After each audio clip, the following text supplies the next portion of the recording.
بجد بقى كورس كونتنت عندنا اول حاجه زي ما قلت لك ايه؟ حاجه اسمها سايكومتريك ايه؟ سايكومتريكس اوف اير او السايكومتريك تشارت اللي هي بندرس فيها من الاخر خواص ايه؟ الهواء بتاعنا. طيب خواص الهواء بتاعنا ده، الهواء بتاعنا ده زي ما قلنا بيتكون من حاجه واحده ولا حاجتين؟ لا عملنا له كده كاتيجورايزيشن ان هو بيتكون من حاجتين، بيتكون من دراي اير اللي هو الاكسجين والنيتروجين الحاجات دي. طيب وتاني حاجه اللي هي مين؟ ووتر فيبر. طبعا واضح ان الووتر فيبر دورها هنا دور محوري. يعني هو مش مقسمها التقسيمه دي كده لله وللوطن، لا هو مقسمها لان بخار الميه من الواضح انه دوره دور محوري. ان انا بخار الميه ده ممكن ياثر على المكان من حيث التكييف. يعني انا لو قاعد في مكان ولا عايز فيه الرطوبه تبقى عاليه ولا عايز فيه الرطوبه تبقى قليله، انا عايز دايما تبقى هي ويزين رينج.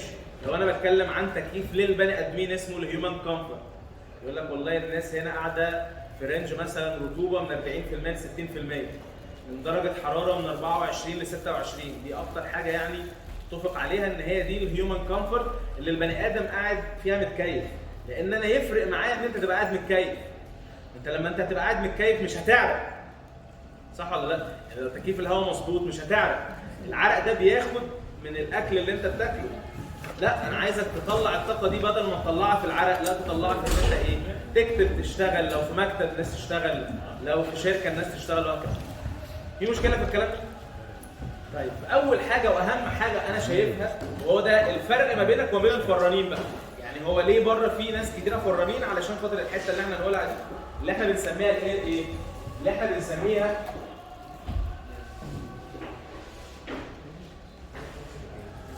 سايكومتريك اللي هي خواص او يعني اللي احنا بنسميها الهيومن برضه هيومن اير ايه؟ الهيومن اير بروبرتيز. شويه خواص كده لو انا عرفتهم وعرفت اتعامل بيهم ازاي يبقى انا كده غالبا انا فاهم الهواء او فاهم الوركينج فلويد اللي انا هتعامل معاه ده ازاي. وهو ده اساس التكييف. يعني ايه؟ طبعا احنا مواضيعنا ممكن تشوفها ان هي مش مرتبطه ببعض، بس لما تذاكرهم كلهم مع بعض هيعملوا لك حاجه اسمها كورس التكييف. طيب فانت حاول يا جماعه ان احنا هناخد السايكومتري نحل على السايكومتري.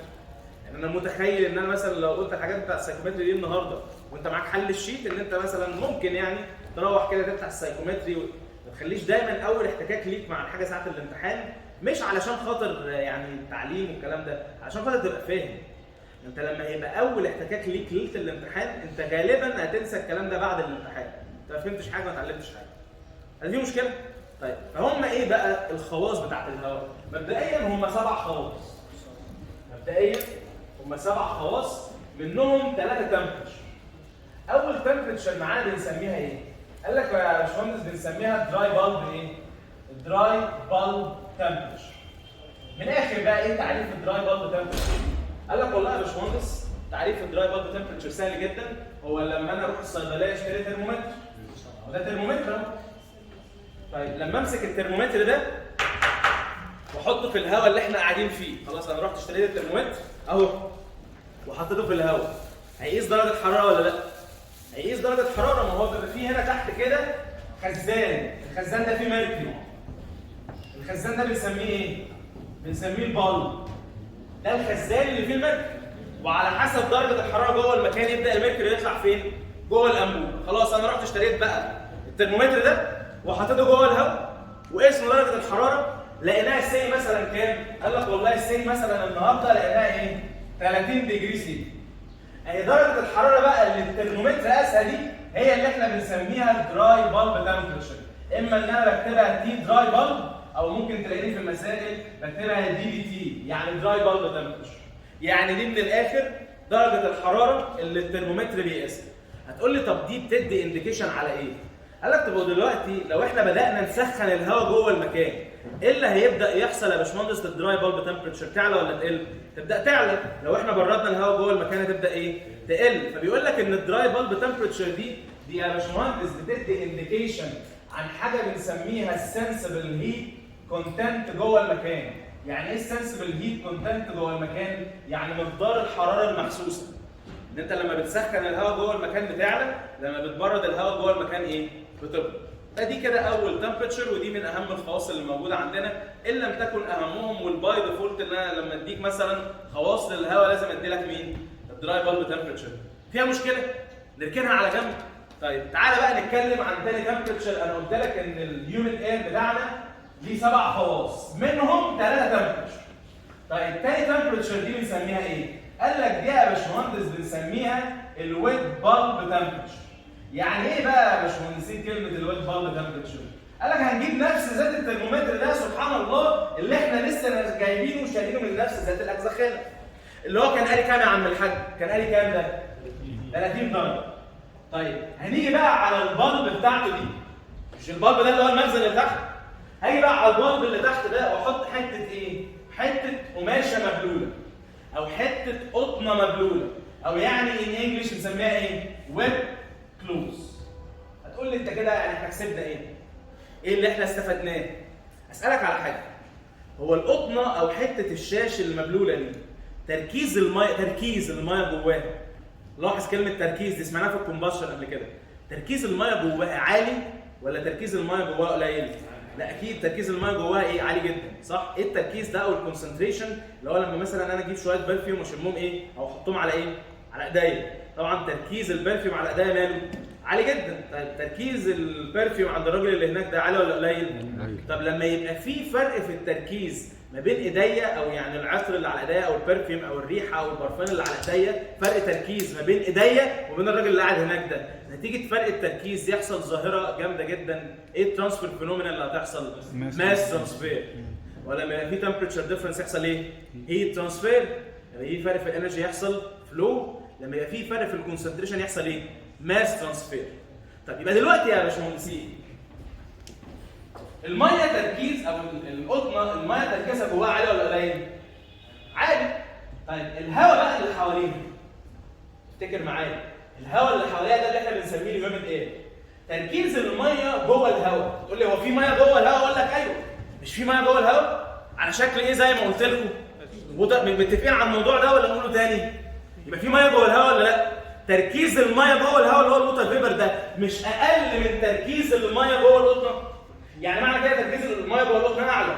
طب نتيجه فرق التركيز ده مش من المفترض كده يحصل ظاهره جامده جدا ما بين الميه اللي جوه القطنه والهواء؟ الظاهره دي بنسميها ظاهره ايه؟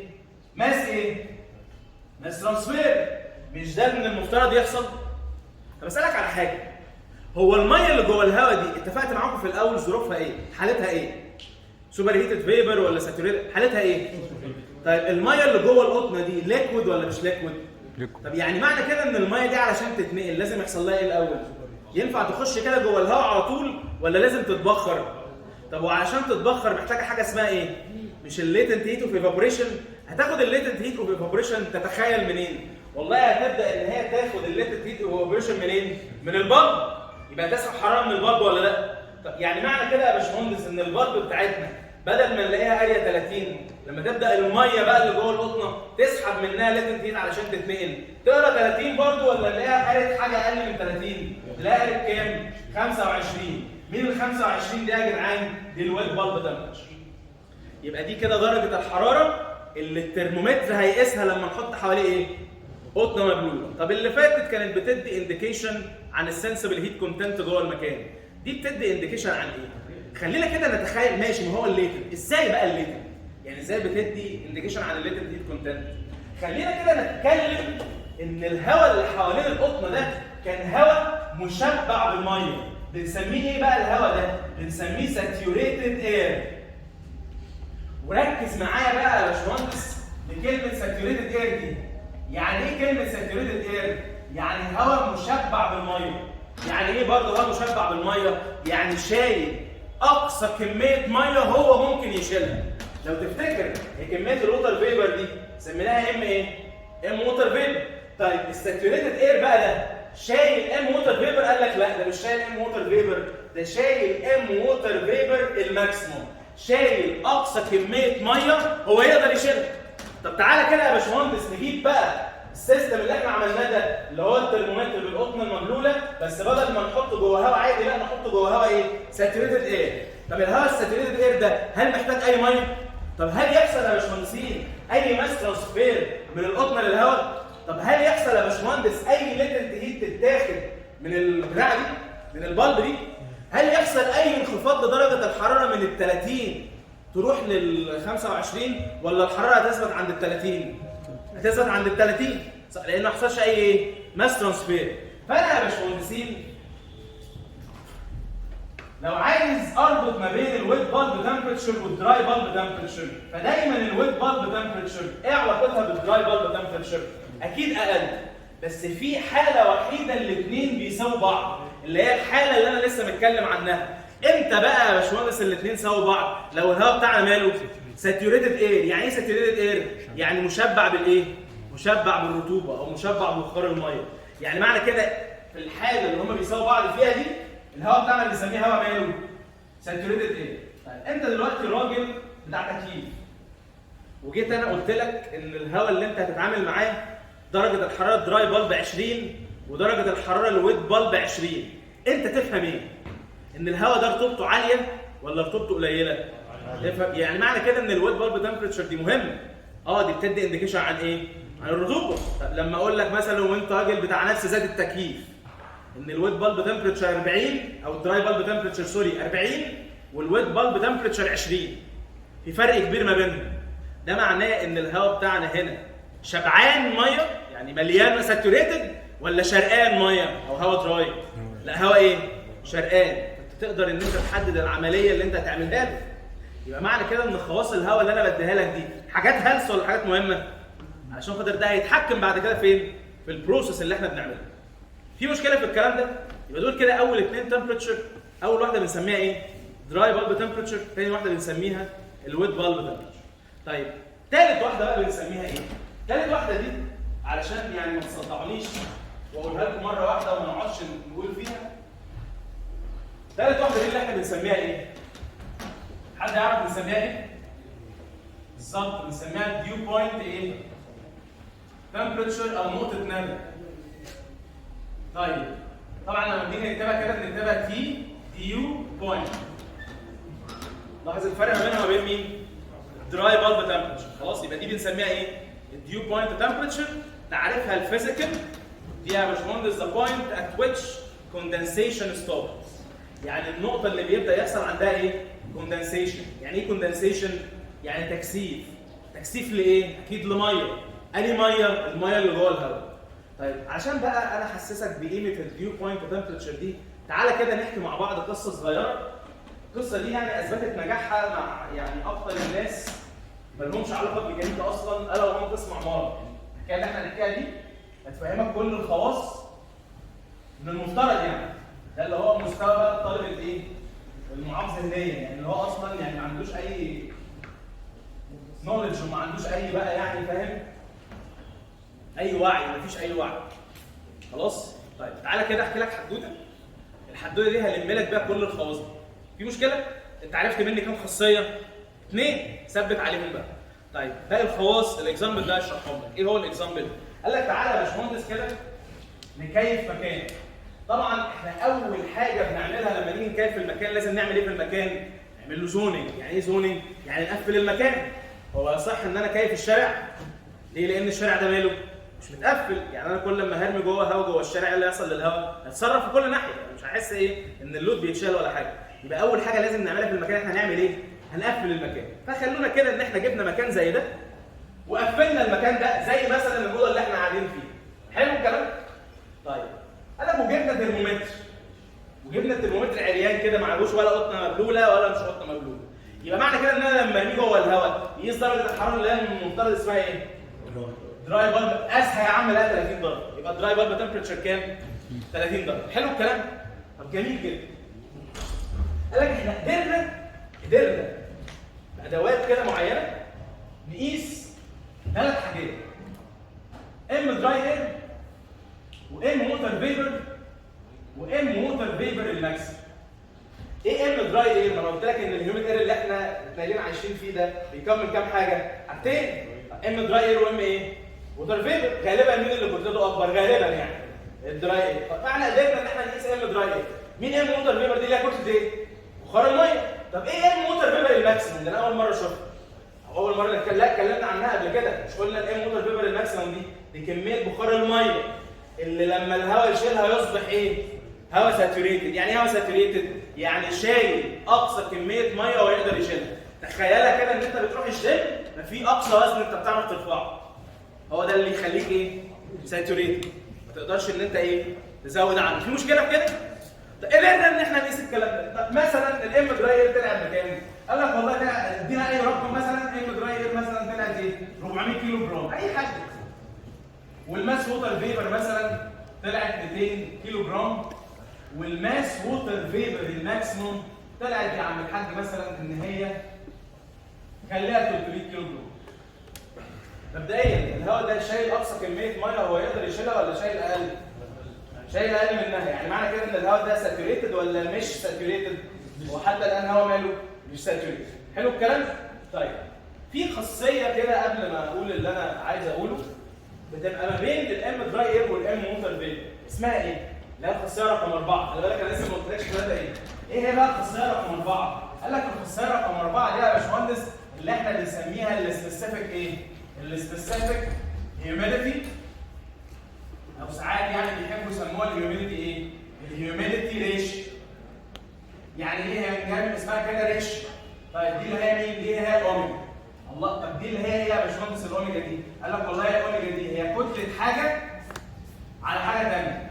دايما في علم التكييف لما بنيجي ننسب لكتله هتلاقينا بننسب لأنهي كتله؟ للماس دراي اير. ليه؟ هقول لك ليه. ملهاش سبب، لا ليها سبب.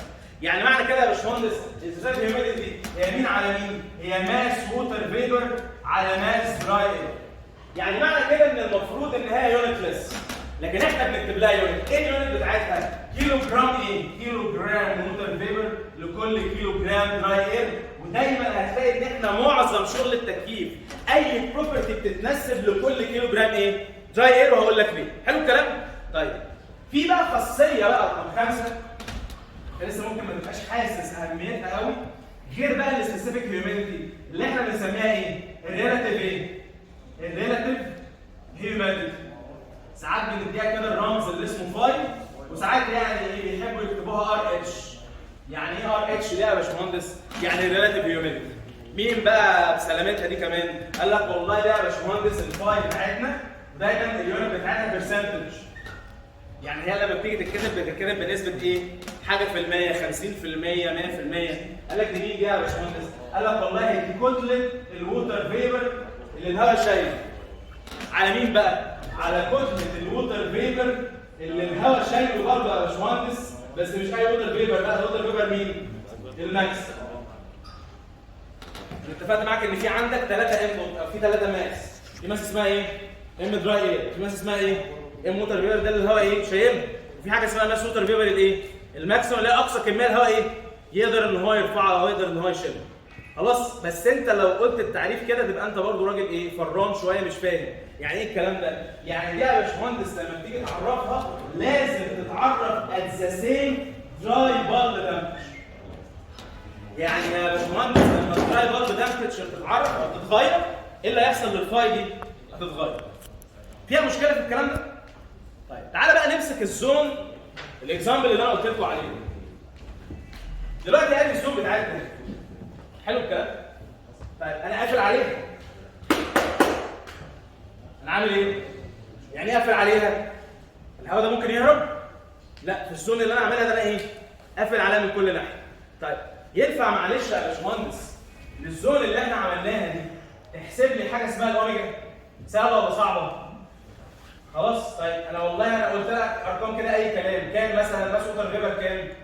مش هي المفروض ماس ووتر فيبر؟ لا نصحى بقى. ماس ووتر فيبر اللي هي ايه؟ 200 كيلو على كام؟ على 400 ايه كيلو تطلع كام يعني دي؟ نص ايه؟ كيلو جرام ووتر فيبر لكل ايه؟ كيلو جرام. طيب يعني دي كده اللي اسمها الاوميجا او السبيسيفيك هيوميديتي او الهيوميديتي ايه؟ ريشيو اللي هي النسبه بين مين ومين. يعني دي بتقول لك ايه؟ دي بتقول لك يا باشمهندس عن كل كيلو جرام دراي اير، كل كيلو جرام دراي اير في قدامه ايه؟ نص كيلو ووتر فيبر. فيها مشكله دي؟ طيب احنا ممكن نعرف حاجه ثانيه او ممكن نحسب حاجه ثانيه اللي هي مين؟ اللي هي الفاي. مين الفاي ده يا معلمين؟ دي اللي هي المفروض ان هي ايه؟ ماس على ماس. ماس مين على ماس مين؟ ماس ووتر فيبر على ماس ووتر فيبر الماكسيموم. يعني 200 على كام؟ حد كده بالاله كده يقول لنا تلتين، يعني تلتين دي اللي هي كام في المية؟ 67% ولا كام؟ يعني تقريبا كام؟ 68 يعني؟ 64 يعني 68 يعني تقريبا؟ لا ما تضيقش معايا، انا الارقام دي جايبها من دماغي. يعني الرطوبه هنا كام؟ 68%. حلو الكلام؟ طيب تعالى بقى نعمل حاجه للهواء ده جميله جدا. تعالى يا باشمهندس نبرر. هنعمل عمليه ايه؟ كولينج، بس هنعمل كولينج بس هنبرر. طب تعالى كده نبرر، معلش بقى كده ايه؟ هي ممله بس والله لو لزقت في دماغك ما هتتشاف. لما نبرد ايه اللي هيحصل للدراي بالب تمبرتشر؟ هتقل ولا مش هتقل؟ يعني بدل ما هي 30 تبقى كام؟ 20. طب ثواني بقى سؤال، الماس دراي اير تتغير؟ تبقى كام برضه؟ 400 كيلو جرام ولا مش 400 كيلو جرام؟ طب الماس ووتر فيبر تتغير؟ تفضل كام برضه؟ مش انت قافل؟ السؤال بقى هي ليه؟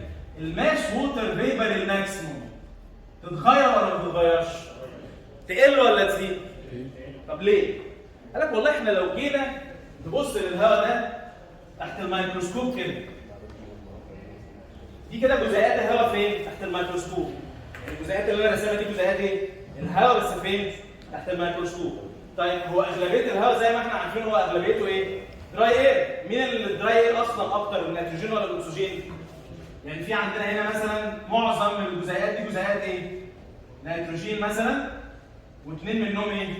اكسجين. يعني انت لو جيت تبص على الهواء كده خدت باترن جوه الهواء هنلاقي ان الجزيئات معظمها ايه؟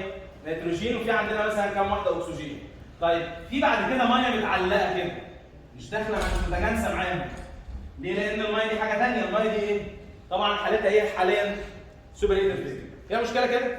طيب سؤال بقى، هو انا لو جيت سخنت الهواء ده ايه اللي هيبدا يحصل للجزيئات بتاعتك دي يا باشمهندس؟ هتبعد عن بعض ولا لا؟ ولا تفضل قريبه؟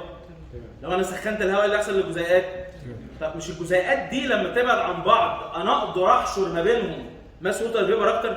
صح ولا لا؟ يعني معنى كده يا باشمهندس ان انا كل ما اعلي الدراي بالب تمبرتشر ايه اللي يحصل للماس ووتر فيبر ماكسيمم بتاعتنا؟ هتزيد فيزيكالي. ليه؟ لان ايه اللي بيحصل للجزيئات بتاعتك؟ بيبقى في ما بينهم براح عن بعض، فانا اقدر ارمي ايه؟ هواء زياده. طب والعكس، لو انا يا باشمهندس بدات ابرد الهواء هعمل ايه في الجزيئات بتاعتنا؟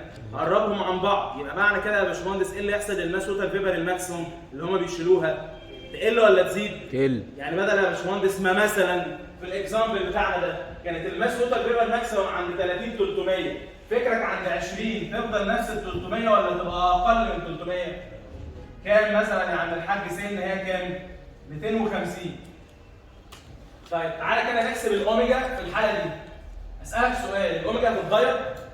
ليه الاوميجا ما اتغيرتش؟ لان الام دراي اير والام ووتر فيبر مالهم قد بعض، ولا انت غيرت في حاجه؟ يعني معنى كده ان هي تفضل برضه ايه؟ نص كيلو جرام ووتر فيبر لكل ايه؟ كيلو جرام دراي اير. طيب اسالك بقى الفاي هتتغير ولا مش هتتغير؟ هتقل بقى ولا تزيد؟ هتلاقي ان هي بتزيد لانك بتعمل ايه في المقام اللي هو الماس ووتر فيبر الماكسيموم؟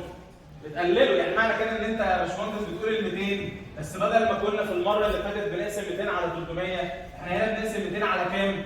على 250. ممكن يعني تقول لي 250 دي كام في المية كده بالتقريب؟ 80% تقريبا. يعني كام؟ يبقى ايه اللي حصل بقى كده للريلاتيف هيوميديتي زادت ولا ما زادتش؟ يعني معنى كده يا باشمهندس كل لما الريلاتيف هيوميديتي دي النسبه بتاعتها تزيد ده معناه ان انا بقرب ابقى ايه؟ ما انت بص كده بقى 200 ل 250. طيب تعالى نبرد تاني، تعالى نبرد تاني، هنبرد تاني برضه. انت مش هتحلنا بقى، مش هحلكم النهارده، تعالى كده نبرد تاني. يلا برضه ايه؟ قول لي لما نبرد تاني، سي مثلا ان احنا بردنا ل 15. طبعا انا لما هبرد ايه اللي هيحصل للدراي بالب تمبرتشر؟ هتقل ولا هتزيد؟ طب سؤال برضه اسالك، ايه اللي هيحصل للام دراي اير؟ ثابته ولا تتغير؟ ثابته. 400 كيلو جرام ولا لا؟ طب ايه اللي هيحصل للماس ووتر فيبر؟ ثابته ولا متغيره؟ 200. هيحصل هنا حاجه كريتيكال قوي، هنلاقي ان الماس ووتر فيبر الماكسيمم يا باشمهندس بقت بكام بالظبط؟ 200. بقت ب 200 كيلو جرام. تعالى نحسب الاوميجا. اسالكم سؤال بقى، الاوميجا تتغير ولا الاوميجا زي ما هي؟ 400 و200 زي ما هم، يبقى نقول مالها نص برضه كيلو جرام موتر فيبر لكل كيلو جرام دراي اير. طب ايه اللي بيحصل للفاي زي ما احنا شايفين ومستمرين في عمليه التبريد؟ الفاي بتزيد ولا لا؟ الماس ووتر فيبر الماكسيمم بقت هي بالظبط مين؟ الماس ووتر فيبر اللي الهواء شايلها. يعني معنى كده ان الهواء ده اصبح شايل اقصى كميه ميه هو يقدر يشيلها. تلاقي ان انت سعادتك لما تحسب الفاي هتلاقي ان الفاي بكام؟ بواحد او اللي هي كام يعني؟ 100%. والهواء طالما شايل اقصى كميه ميه هو يقدر يشيلها. معنى كده ان الهواء بتاعنا ده اسمه ايه؟ كنا سميناه حاجه، الهواء ده نوعه ايه؟ ساتوريتد اير. ايه الساتوريتد اير ده؟ اللي هو لو انا جبت يا باشمهندس ترمومتر، بدل الترمومتر ده حواليه قطنه مبلوله، يقيس كام بقى يا باشمهندسين؟ 15. ليه؟ لان لما الهواء يبقى ساتوريتد التي ويت بالب هي نفسها التي دراي بالب ولا لا؟ فيها مشكله في الكلمتين دول؟ ممكن نثبت على كده؟ تعال نبرد التاني. تعال بقى نعمل كولينج اخيرا علشان احنا كده يعتبر خلصنا. تخيل ازاي يعني؟ تعال نبرد تاني.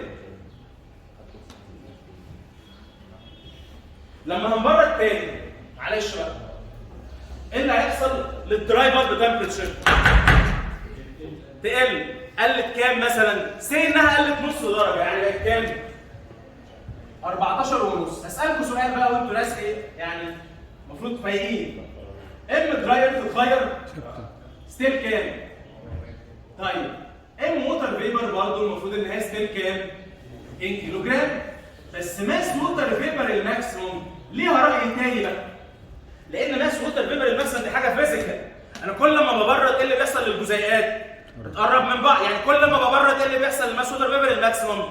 يعني اللي هي هنا كانت 200 تفضل هنا 200 تبقى كام؟ قال لك بدل 200 يا عم هتلاقي ان هي بقت كام؟ 180 كيلو جرام. وستوب بقى. ايه اللي حصل يا باشمهندس؟ بعد ما قللنا عن درجه الحراره اللي هي اسمها 15 دي، لقينا ان الهواء بتاعنا شايل كميه ميه اكتر من الميه اللي يقدر يشيلها. هل ينفع واحد يشيل اكتر من اللي يقدر يشيله؟ طب يبدا يعمل ايه؟ يعني تخيل كده ان انا مثلا اقدر اشيل 180 كيلو وانت شايلتني 200، اعمل ايه في ال 20 الزياده؟ نرميهم. فده اللي الهواء بالظبط هيعمله. الهواء يقول لك لا انا شايل 200 كده كتير، انا مش هينفع ان انا اشيل ال 200 دول، انا لازم ارمي يا باشمهندس من عليا 100 او هرمي من عليا بقى عشان خاطر ايه؟ انا شايل اكتر من الكميه اللي انا اقدر اشيلها. فبدل ما انا بقى ابقى شايل 200 لان الهواء بقى شايل كام؟ 180 كيلو جرام. طب ويعمل ايه بقى في ال 20 كيلو جرام الميه الفرق؟ يبدا يكثفهم، يحولهم لايه؟ لميه بس في الصوره ايه؟ الليكويد. والميه بقى اللي هي في الصوره الليكويد دي تبدا تلزق على الاسطح بتاعه المكان، على الحوائط والازايز والحاجات دي كلها والجدران، فتلاقي ان هي بقى اسمها ايه اللي انت بتلاقيه الصبح على العربيات؟ ندى. يعني معنى كده يا باشمهندسين مش يبقى كده النقطه دي هي نقطه ندى؟ معرفش مين ندى، بس هي دي نقطه مين؟ صح ولا لا؟ مش هي دي ندى؟ صح؟ والله هي دي ندى ولا لا؟ هي. ليه؟ لان كان تعريف ندى ايه؟ حد يعرفني ندى مين؟ ايه تعريفها؟ بوينت ات ويتش ايه؟ ات ويتش ايه؟ كوندنسيشن حصل له ايه يا جدعان؟ كوندنسيشن ستارز. دي النقطة اللي عندها بدأ يحصل تكثيف للميه اللي جوه الهواء. هو فعلا مش احنا بعد ما بردنا عن ال 15 ايه اللي بدأ يحصل للميه اللي جوه الهواء؟ بدأت ان هي يا باشمهندس يحصل لها ايه؟ كوندنسيشن وتلزق على ايه؟ على الاسطح بتاعت المكان. يبقى في شكل حاجة اسمها ايه؟ ندى او ديو. فيها مشكلة؟ وده تفسير ظاهرة الشبورة. حد فينا يعرف ايه هو تفسير ظاهرة الشبورة اللي بتحصل الصبح بدري وبتخلي العربيات تلبس في بعض؟ انا اقول لك ايه هو تفسير ظاهرة الشبورة. الصبح ده الشمس موجودة ولا مش موجودة؟ الساعة 6 و7 والحاجات دي. الشمس لسه ما طلعتش، الهواء سخن ولا بارد؟ بارد. يعني معنى كده ايه اللي هيحصل للهواء؟ درجة حرارته تقل ولا لا؟ طب لو درجة حرارة الهواء قلت عن درجة الحرارة اللي اسمها الديو بوينت وبقى شايل شايل اكتر من اللي يقدر يشيله، هيبدا ان هو يعمل ايه؟ هيبدا ان هو يعمل كوندنسيشن. طيب فيغطي ميه على ايه؟ على العربيات وعلى الازاز بتاع العمارات وعلى كل ده. طب وبعد ما يخلص كل الاسطح دي، انت بتتكلم على الهواء الجوي وخلاص كثف الميه على كل الاسطح دي، يعني غرقها كلها ميه بل كل الاصل، يبدا ان هو يكثف الميه على نفسه. فتلاقي يا باشمهندس ان الميه المتكثفه بتاعتك دي هي اللي بتعمل حاجه بنسميها ايه؟ ميتافيز كده اسمها الشبوره. فاول لما الشمس تطلع ايه اللي بيحصل للشبوره؟ بتنتهي، لان ساعتها ايه اللي هيحصل للدراي بالب؟ هتزيد. ايه اللي هيحصل للماس ووتر فيبر الماكسيموم؟ فيقدر يشيل بخار الميه تاني. ما علينا، فيها مشكله كده؟ طب تعالى برضه نحسب. الاوميجا هنا بقى حصل لها ايه؟ تعالى بقى نشوف. الاوميجا هنا فضلت زي ما هي، يعني الاوميجا هنا نقول 200 على 400 ولا 180 على 400؟ اللي هي هتطلع كام تقريبا يا جدعان؟ دي كام يعني دي؟ كام دي يا جماعه؟ كام؟ كام في المية؟ دي تطلع كام الرقم ده؟ 47 ايه؟ 40%. مش عايزين تحسبوها على الآلة؟ حد يحسب كام؟ 180 على 400، 180 على 400 45. حلو الكلام؟ طيب اسألك بقى سؤال، الفاي زادت عن 100% ولا استحالة؟ عمر ما الفاي هتزيد عن 100%، قاعدة عامة. عمر الفاي ما تزيد عن 100%. ليه؟ إنه هو رمى زيادة، فبقى شايل برضو إيه؟ أقصى كمية هواء أو أقصى كمية مية يقدر يشيلها، بس بدل ما هي هنا 200 بقى شايل هنا كام؟ فبقى يعني كام بقى الفاي دي؟ 180 على كام؟ لا 100% برضه ولا لا؟ يعني أنا بوصل إن الهواء بتاعي يبقى ساتوريتد. لما الهواء بتاعي يبقى ساتوريتد بالظبط، أبقى بيحصل عندي حاجة جميلة جدا، إيه هي؟ قال لك أول لما نوصل إن الهواء بتاعنا يبقى ساتوريتد إير، بتبقى النقطة دي هي نقطة ندى ولا لا؟ وبيبقى عندها الويت بالب قد الدراي بالب ولا لا؟ يعني معنى كده انا ساتوريتد ايه؟ التي دراي بالب هي نفسها مين؟ التي ويت بالب هي نفسها مين؟ التي ديو بالب، والفاي عندك بتبقى كام في المية؟ 100%، وعمر ما الفاي هتزيد عن 100%. فيها مشكلة؟ طب تعالى كده نبص ايه اللي حصل بالظبط، ايه اللي حصل؟ هو من هنا لهنا العملية اللي حصلت دي عملية ايه؟ كولينج وحاجة كمان ولا كولينج بس؟ يعني انت من هنا لهنا حصل ايه؟ كولينج بس؟ طيب من هنا لهنا حصل ايه برضه؟ طيب لكن تلاقي بقى يا باشمهندس من هنا لهنا من 15 ل 14 ونص حصل كولينج بس؟ ولا تلاقي حصل كولينج وكوندنسيشن او اللي احنا بنسميه كولينج ودي هيوميديفيكيشن؟ حصل هنا ايه؟ كولينج قد ايه؟ يعني ايه يا باشمهندس كولينج اند كوندنسيشن؟ يعني معنى كده ان حصل ان بخار الميه اللي موجود جوه الهواء قل ولا زاد؟ طب وده يحصل امتى؟ يعني امتى يا باشمهندس هنقدر نخلي الهواء يرمي ميه من اللي جواه؟ خلي بالك احنا هنا بردنا الهواء عادي. طول ما انا ببرد الهواء عادي، ايه اللي بيحصل له؟ كولينج بس. لكن لو جينا هنا نبرد الهواء، خلي بالك احنا هنا بردناه لدرجه حراره اقل من مين؟ من الديو بوينت. ساعتها يحصل كولينج بس ولا يحصل كولينج اند كوندنسيشن؟ يبقى انا علشان اقدر اعمل للهواء بتاعي عمليتين مش عمليه واحده، كولينج اند كوندنسيشن. ابرده بس زي الناس اللي كانت قاعده هنا في الاول بتقول؟ لا، ده انا لازم ابرده واخلي درجه حرارته تبقى اقل من مين؟ الديو بوينت. ما لما درجه حرارته تبقى اقل من الديو بوينت يبدا يعمل عمليه ايه؟ التكثيف دي، فيعمل كولينج اند ايه؟ اند كوندنسيشن او دي هيوميديفيكيشن، ينزع رطوبه من اللي جوه. في مشكله في الكلام ده؟ يبقى احنا كده عرفنا كام بروبرتي: دراي بالب تمبرتشر، ويت بالب تمبرتشر، ديو بوينت تمبرتشر، سبيسيفيك هيوميديتي، ريلاتيف هيوميديتي. فاضل اخر خاصيتين معانا، وطبعا دول انتوا ممكن تكونوا اتعرضتوا لهم قبل كده، السبيسيفيك فوليوم. طبعا زي ما انت عارف السبيسيفيك فوليوم ده اللي هو المفروض ان هو ايه؟ الفوليوم على مين؟ الفوليوم على الماس. طيب على اي ماس بقى؟ يعني الماس اللي تحت السبيسيفيك فوليوم دي اي ماس؟ ماس الووتر فيبر ولا ماس الدراي اير؟ اشمعنى يعني؟ يعني ليه الناس المتخلفين دول بينسبوا دايما للدراي اير؟ بص على الاكزامبل العبيط ده. هو انت من ساعه ما بدات العمليه لحد الاخر مين ثابت لا يتغير؟ الماس دراي اير. يبقى كل بروبرتي تتنسب لمين؟ للماس دراي اير. لكن الماس ووتر فيبر في احتمال انها تتغير ولا مفيش؟ في احتمال انها تتغير. لو عملنا ايه في درجه الحراره؟ لو قللنا الدراي بالب تمبرتشر عن درجه الحراره اللي احنا بنسميها ايه؟ الديو بوينت. يعني ايه ديو بوينت؟ يعني بوينت ات ويتش كوندنسيشن ستارت. يعني لو قللت عنها ما بقاش بعمل كولينج بس، ببقى بعمل ايه؟ كولينج اند كوندنسيشن او كولينج اند ديهيوميديفيكيشن. طب ده كده بالنسبه لرقم 6 اللي احنا بنسميها سبيسيفيك فوليوم. طب رقم 7 بقى اللي احنا بنسميها ايه؟ بنسميها السبيسيفيك انسلبي، والسبيسيفيك انسلبي دي اللي احنا هنستخدمها طبعا في حسابات الكيو والاتش والكلام ده. ان احنا يبقى عندنا برضه كيو بنحسبها وكده، فانت طبعا الكيو هتبقى ان دوت في مين؟ دلتا اتش، ان دوت زي ما انت كنت بتعمل ممكن في التمرين. طيب السبيسيفيك انسلبي دي حد يعرف اليونت بتاعتها ايه؟ كيلو جول بقى لكل كيلو جرام؟ لا ما بقاش فاهم، هي كيلو جول لكل كيلو جرام ايه؟ دراي اير. اشمعنى برضه لكل كيلو جرام دراي اير؟ لان الدراي اير طول العمليات هيبقى ايه؟ ثابت ما بيتغيرش. حلو الكلام؟ طيب جه راجل عبقري كده قال لك طيب اقفل لي على العجن ده بقى كله، انا هعمل لك كل الخواص دي حاجه واحده. سماها ايه بقى الحاجه واحده اللي احنا هنشوفها دلوقتي دي؟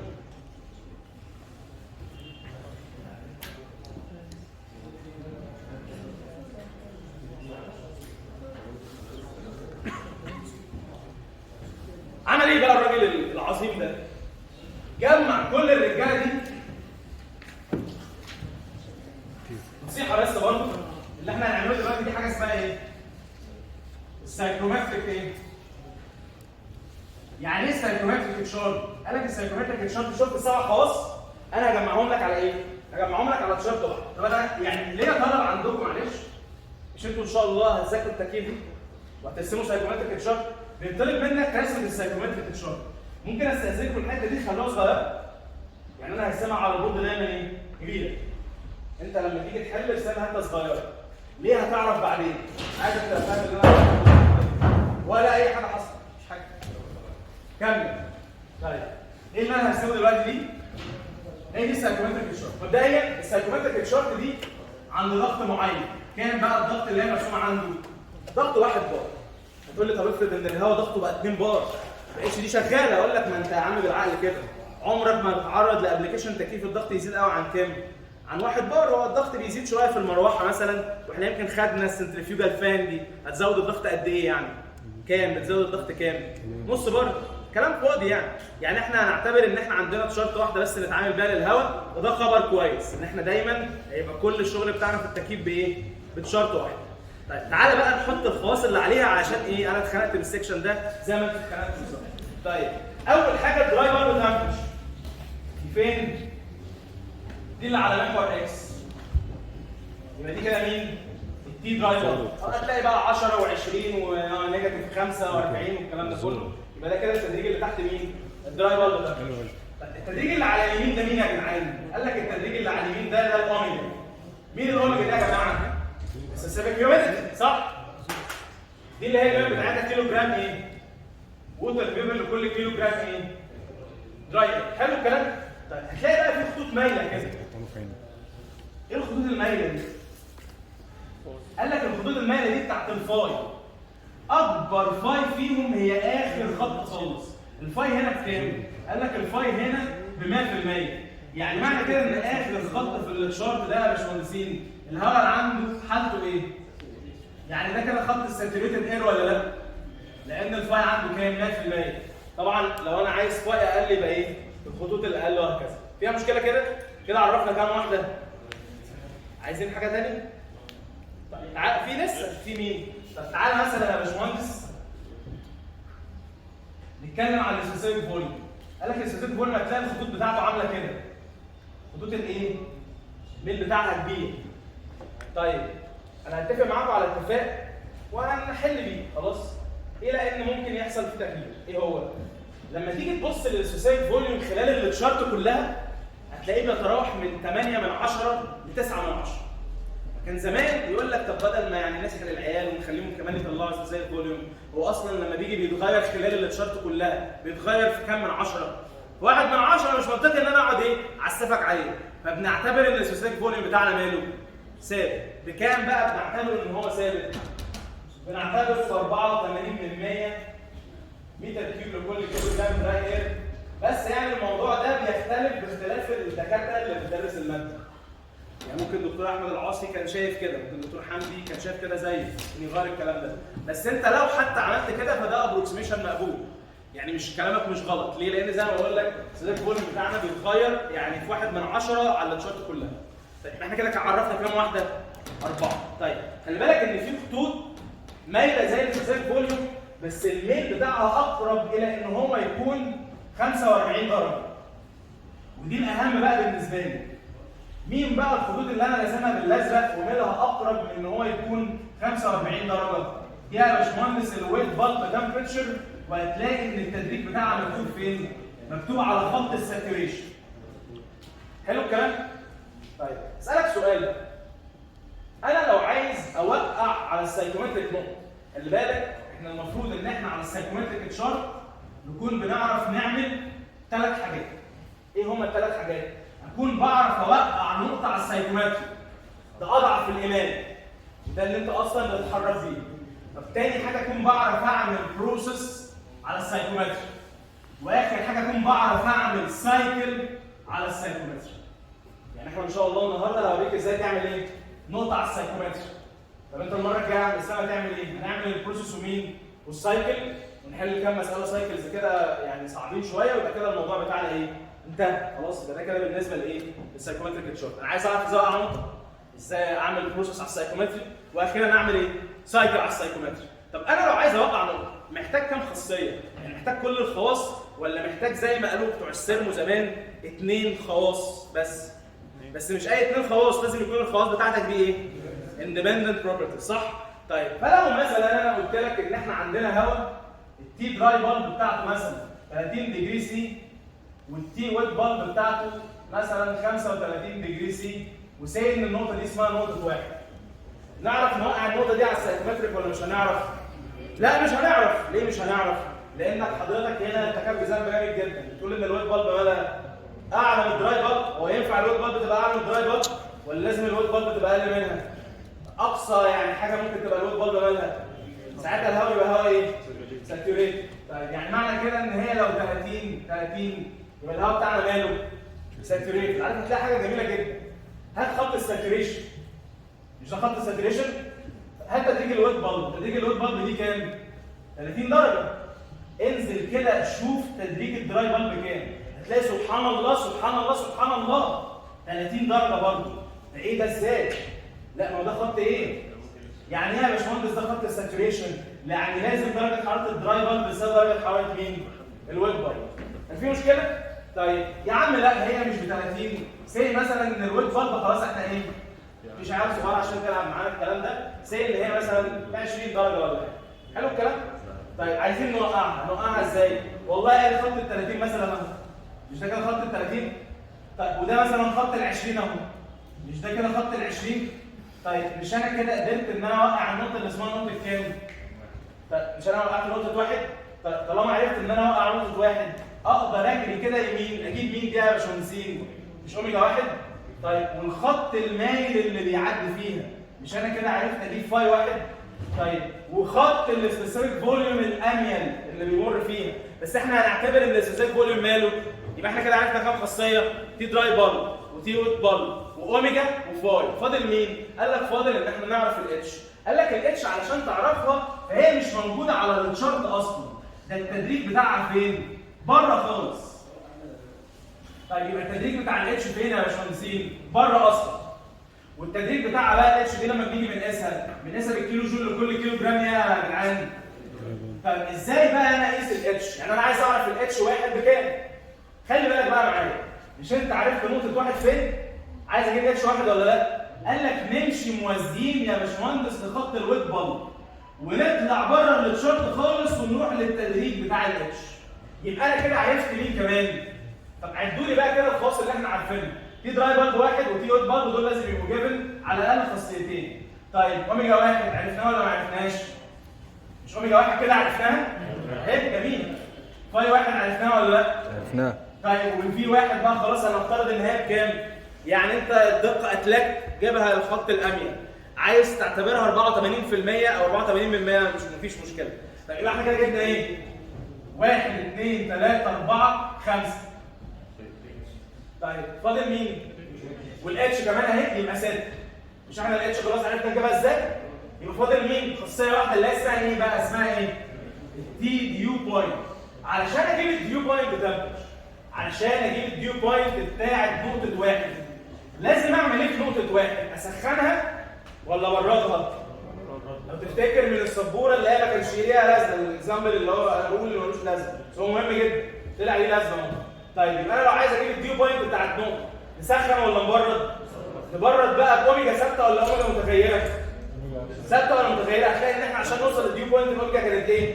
يبقى معنى كده يا باشمهندس ان انا عشان اجيب الديو بوينت من واحد ابرد ازاي؟ اوميجا ثابته ولا لا؟ يعني شمال ولا يمين؟ طيب لحد ما اوصل لايه؟ امتى ابقى وصلت للديو بوينت؟ لما نوصل للخط اللي اسمه خط الايه؟ الساتوريشن. الهواء بقى بتاعنا ساتوريتد. طيب ساعتها بقى يا باشمهندسين النقطه دي كده اسمها ايه؟ الديو بوينت بتاعت واحد ولا لا؟ طب عايز اعرف هي بكام؟ اقراها من على الويت بالب ولا اقراها من على الدراي بالب ولا مش هتفرق؟ لان انت على خط الساتوريشن التي دراي بالب هي نفسها التي ويت بالب هي نفسها التي ديو بوينت والفاي عندها ب 100%. اشوفكم الاسبوع الجاي. في مشكله في الكلام